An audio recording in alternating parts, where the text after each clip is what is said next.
barasanji, tahlilan, haram, masuk neraka. Bos, kamu pegang kunci neraka.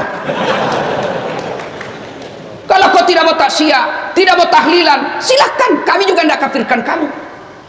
Tapi mari saling menghormati. Adik-adikku yang hijrah kalian, makin banyak ustadz kau dengar makin bagus. Jangan kau cuma sahabat ustadz ini, hanya satu. Bagaimana dengan orang yang menjalankan sholat, puasa, sedekah, tapi masih melakukan tahlilan, yasinan? Apakah orang yang termasuk ahli surga yang masuk terakhir? Tahlil adalah ibadah kepada Allah SWT kalau mengucapkan la ilaha illallah, ya. Membaca yasin bagian dari ayat Al-Quran. Tidak ada sesuatu yang salah di situ. Tapi kalau yang dimaksud di sini adalah orang membaca zikir kalau acara kematian, misalnya dihubungkan dengan masalah ibadah tertentu, kalau lagi takziah, ini yang butuh bahasan, gitu kan? Karena meletakkan sebuah ibadah atau menghubungkan antara ibadah dengan ibadah yang lain butuh dalil penyambung, gitu kan? Membaca Al-Quran di rumahnya orang yang meninggal, ini pernah nggak Nabi contohkan? Kan gitu. Baca Qurannya mulia, baca surah Yasinnya mulia, berzikirnya la ilaha illallah mulia. Tapi dikerjakan pada saat orang lagi mati, cari dalil dulu, baru anda kerjakan, gitu kan? Jadi jangan sampai kita mengira kita sudah beribadah tapi ternyata tidak diterima oleh Allah Subhanahu Wa Taala. Allah alam, itu yang saya tahu, gitu kan?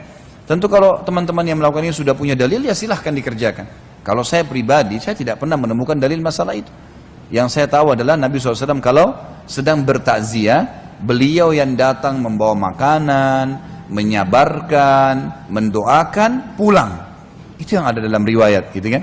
Tapi kalau orang datang, baca, kenapa orang banyak-banyak baca Al-Quran, baca zikir? Karena mereka pikir takziah itu untuk si mayit. Kan takziah ini definisinya adalah menghibur dan mengurangi atau menghilangkan sedihnya keluarga mayit.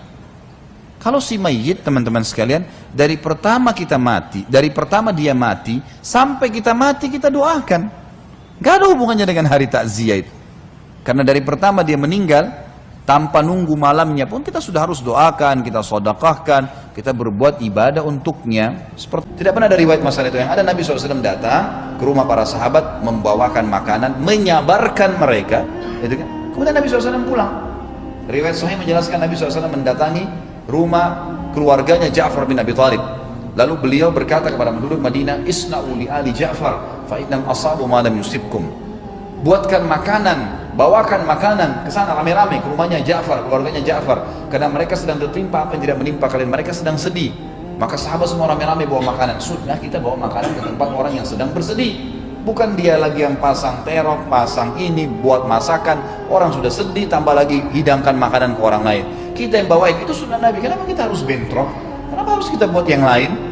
Nabi SAW waktu datang ke rumah Ja'far bin Abi Thalib, disebutkan dalam riwayat Bukhari, beliau mendoakan keluarga sambil mengatakan, a'zamallahu ajrakum, semoga Allah lipat gandakan pahala kalian.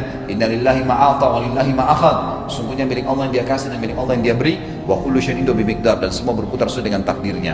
Lalu beliau menyabarkan, lalu beliau pulang, dan beliau bertakziah selama 3 hari.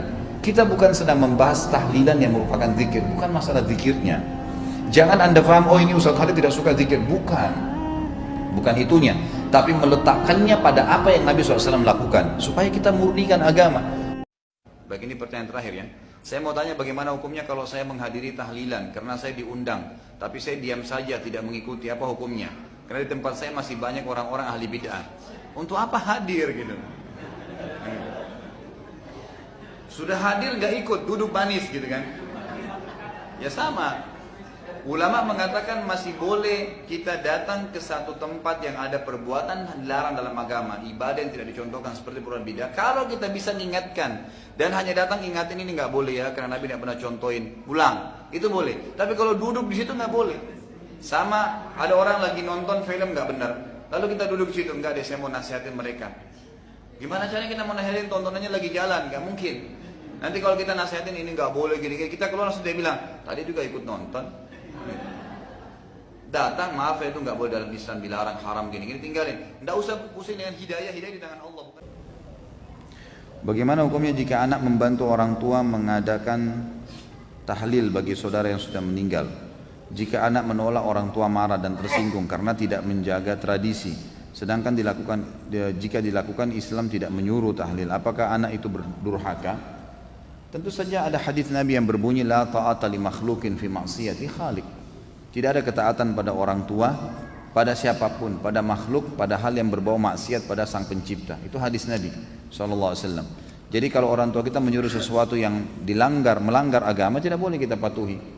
Itu tidak durhaka namanya.